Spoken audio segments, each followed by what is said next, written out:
There's a certain way we look at our political institutions, especially the big historic ones. Right. We look at the spectacle. Exactly. The marble, the red leather seats, the shouting on the evening news. We treat it all like theater. Well, it is theater in a lot of ways. It's designed to be watched to project this sense of power and continuity. It's a performance. But here's the thing, and this really hooked me for the deep dive we're doing today. While we're all busy critiquing the play, Judging the actors. judging the actors, analyzing the plot, we're completely missing that the stage itself is, well, it's creaking. There are these structural stress fractures right under the floorboards. We're obsessed with the people in the building, but we should be looking at the architecture of the building. And that is so true of the institution we're unpacking today, the House of Lords. Now, before anyone tunes out, Thinking it's a history lesson. yeah, thinking this is all about the 17th century or debate about robes, it's not. Definitely not. We're leaving the robes, the rituals, and all that ceremony at the door for this one. Thank goodness. Instead, we're digging into a set of documents called The Unspoken Burden of the House of Lords, and a really compelling section in there called Let's Rethink the Lords. And our mission today is really specific. It is. We're not here to decide if the Lords is good or bad. Yeah. It's too binary. It's too simple. If you want a shouting match, you can just turn on the TV. What we're doing here is trying to get at the difference between what the House of Lords was designed to do. And what it's actually doing. Because as the sources point out, those two things are now worlds apart. It's a function versus design problem. And what surprised me right away was the tone of the analysis. It calls for a natural pause point. It basically says, stop. Everybody just stop. We need to rethink what we even assume this place is for, which feels rare. It is, because we've been circling the wrong drain for decades. We get stuck in these loops about surface-level reforms, but we never stop to ask about the actual pressures the system is under. This pause point is an invitation to just step off the hamster wheel for a second. And ask, why is the system straining in the first place? Why does it feel like it's about to buckle? Okay, so let's look at that strain. The source starts with this really sharp observation about the whole conversation we've been having. It says that maybe 90% of the public debate about the Lords revolves around just one thing: ethics. It's the elephant in the room. If you look at the headlines, the opinion pieces, it's always about conduct. Who got a peerage? Why do they get it? Did they donate money? Are they even showing up to work? It's this constant churn of ethical scrutiny. And it's exhausting. But the source asks a question that I hadn't really stopped to consider. Why ethics? Why does every single ethical crisis in politics seem to end up landing on those red benches? It's a great question. And the answer is actually, well, it's almost funny, in a dark way. It's not because of some grand design. Right. Nobody sat down 300 years ago and said, and this upper house shall be our designated ethics police. Not at all. It's not a feature. It's more like an accident. Sure. The analysis suggests these questions land in the Lords simply because, and I love this phrasing, there wasn't anywhere else obvious for them to go. The no one else theory of constitutional design. Exactly. I mean, think about it. The House of Commons is elected. They're busy trying to win the next election. They can't really police themselves. The voters are supposed to do that. And the courts. They deal with the letter of the law. Is it illegal? If it's just unethical, but it's not actually illegal, the courts can't touch it. So where do you put all the messy, difficult questions about moral standards and long-term behavior? They drift. They drift upwards to the place with no elections and no jury.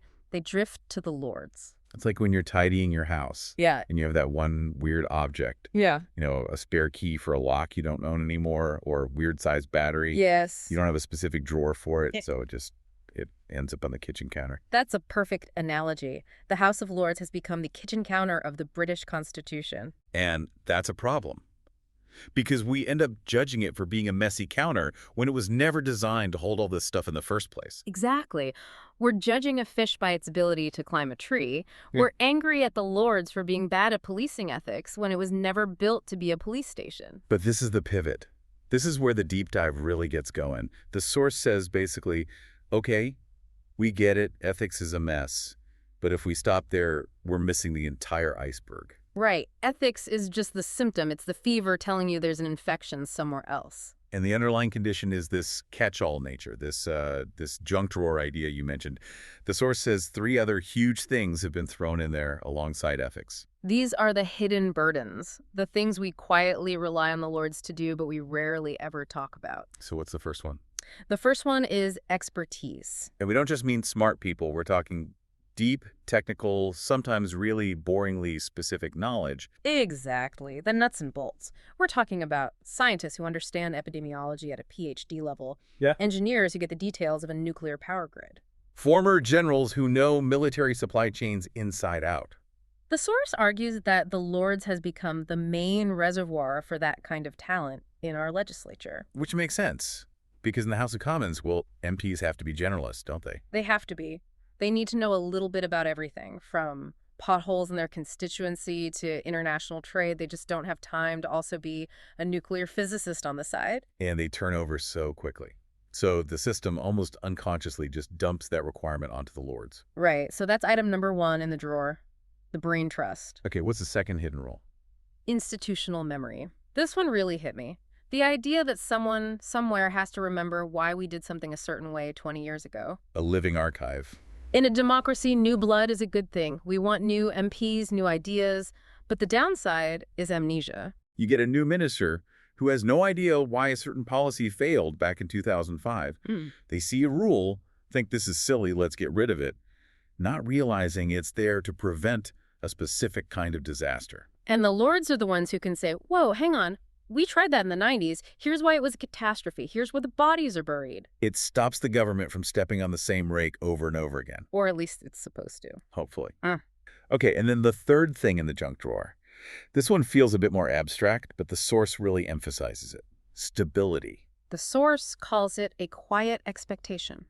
That's a great phrase. It is. It's this unspoken assumption that while governments might fall and prime ministers resign and the commons is in chaos, Like the actual machinery of state won't just grind to a halt.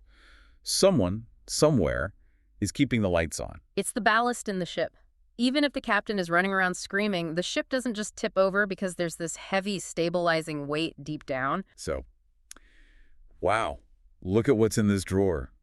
You've got the ethics police, the technical experts, the historians, and the stabilizers. 4 massive, critical functions. And yet, if you pick up a textbook, does it say the House of Lords is for technical support and system backup? No, not at all. It says something vague about scrutiny and revision. And this creates this huge gap between what we perceive and what's real. We're debating a chamber of lords and ladies, but what we're actually dealing with is a catch-all for the hard, boring, but necessary work of governing. And that explains so much. It explains why the debates about the Lords are always so messy. They're confusing. I feel like every time I watch a panel on this, people are just talking past each other. One person's yelling about democracy and someone else is talking about amendments to a drainage bill. That is exactly what's happening. The source actually breaks this down. It says there are 3 distinct camps of argument, and because we don't realize we're in different camps, we just shout at each other. Yeah. Okay, let's unpack these camps. I think I've been in all 3 at different times. So, camp 1 is democracy and legitimacy. This is the most common one. The big principle argument. Yes. Why are these people unelected? Why are they there for life? It's the 21st century, for goodness sake. Which is a totally fair point. It's very hard to defend an unelected legislature in a modern democracy. It just feels wrong. It does. But then you have camp 2, technical competence. Okay. These people aren't looking at the principle. They're looking at the output. They're asking, is the law written well? Did we catch the mistakes? They see a room full of experts who actually read the fine print. So Camp 1 is saying, it's illegitimate, I didn't vote for them. And Camp 2 is saying, yeah, but they fixed the typo that would have crashed the economy. Exactly.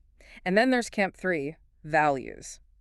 This group is focused on moral authority. The scandals. Yes, they care about whether the people in the seats are good people who represent the nation's character. They're not asking if the Lords is democratic or even if it's competent, but if it's honorable. So we've got this 3-way tug of war, legitimacy versus utility versus morality. And the real insight from the source here is that we keep trying to solve all 3 of these problems through the Lords.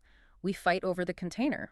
Instead of asking if these things even belong in the same container to begin with. That's the powerful reframing. We're arguing about whether the ethics police should be elected, but maybe the ethics police shouldn't be in the legislature at all. We're not asking the first principle questions. No, we're just yelling about the symptoms. But to get to the root cause, the real reason this mismatch exists, we have to talk about time. This brings us to the concept in the source that I found. Well, the most profound. Long systems, Short politics. If you take just one thing away from this deep dive, this is it. This is the structural fracture we mentioned at the start. Okay, so let's break it down. Long systems, what are we talking about? Think about the things that actually keep a country running. The healthcare system, national defense, the courts, building a railway network. The heavy lifting. The heavy, slow lifting. These systems do not care who the prime minister is. They operate on the scale of decades. Reforming the health service properly takes a generation. Building a high-speed rail line takes 20 years from the first plan to the first train. These systems evolve slowly. They accumulate complexity. They move like glaciers. Right, so that's the long system. Now, contrast that with short politics. Parliament. The House of Commons, specifically. It is designed by its very nature to operate on a stopwatch. It's a sprint. Because of elections. Because of elections every 4 or 5 years. But it's even faster than that. The average time a minister stays in one job is something like 18 months. Think about that.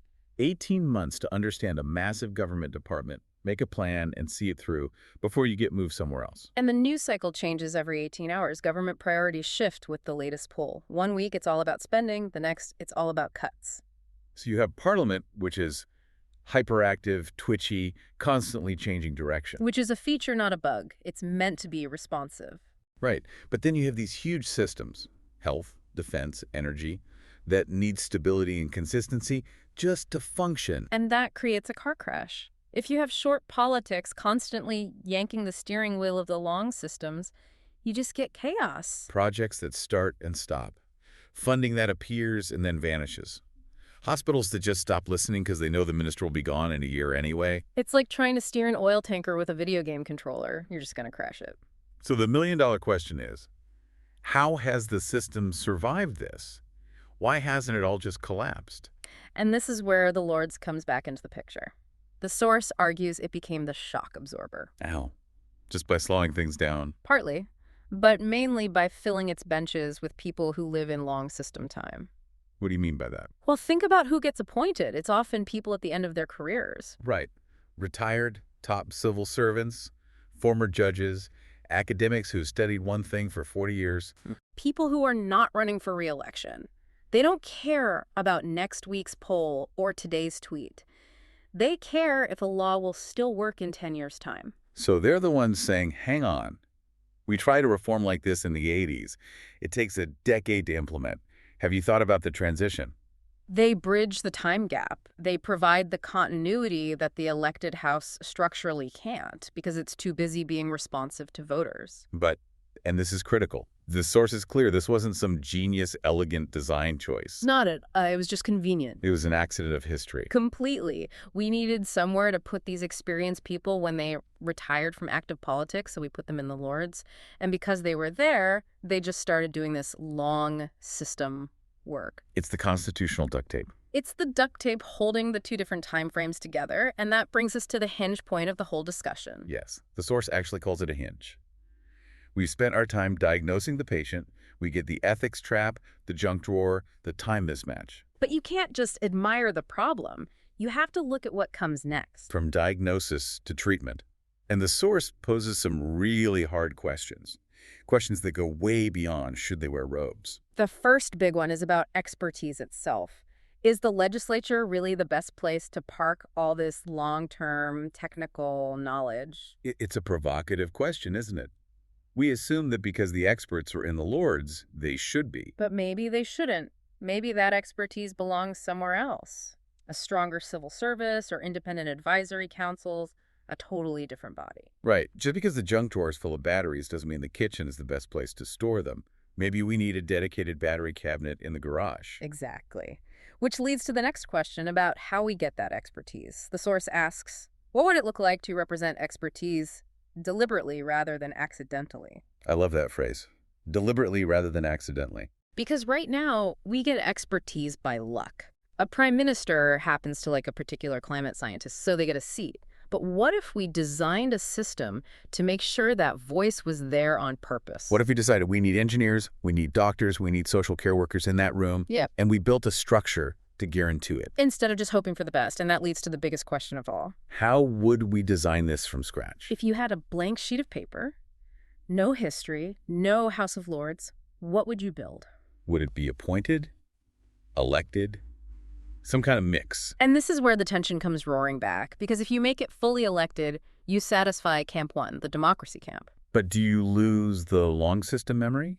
Do you just end up with 2 rooms full of short politics? That's the trap. You could just create a carbon copy of the first chamber. 2 rooms of people worried about re-election, 2 rooms reacting to the daily news. And then who's the shock absorber? You lose the ballast. The ship is more democratic, but maybe it's also a lot less stable. But if you keep it appointed to protect the experts, you get the legitimacy problem again. Who are you to tell us what to do? We didn't vote for you.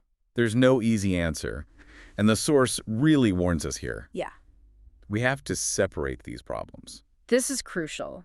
We tend to treat Lord's reform as one big, tangled ball of yarn.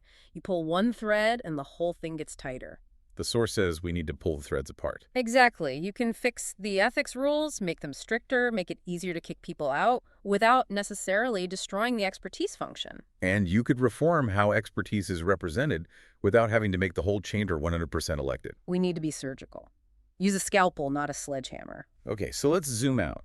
The big takeaway for you listening, we started with this obsession with ethics, and we found that's just a symptom of the Lord's being a catch-all chamber. We uncovered these hidden roles that have drifted in there: expertise, institutional memory, and stability. All the stuff that keeps the machine running. We saw that fundamental clash between the long systems, like healthcare and defense, and the short politics of the election cycle. And we realized that the House of Lords, for all its flaws and its weird, undemocratic nature, is currently the only thing absorbing the shock between those 2 worlds.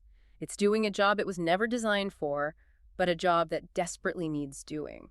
The source material makes it clear this isn't the end of the conversation. The next step is to actually look at the options on the table. We've diagnosed the patient. Now we need to look at the treatments. How do we handle these pressures without relying on an accidental 18th century solution? And it leaves us with this final, really provocative thought to mull over. The House of Lords is holding steady all the things we quietly expect to survive. It's the anchor. But anchors can be heavy, they can drag, and sometimes if the current is strong enough, the chain snaps. Exactly. So here's the question I want to leave you with.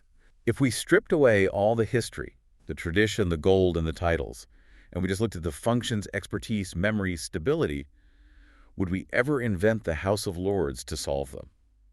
Probably not. You'd probably invent something sleek and modern and purposeful. But if not that, then what? If you were the architect of a new democracy and you had to protect long systems from short politics, what would you build? I have a feeling it wouldn't be a room full of people in red robes, but then again, maybe the junk drawer is the only thing keeping the whole kitchen clean. It's a thought worth holding on to. Thanks for listening to this deep dive. We'll catch you on the next one.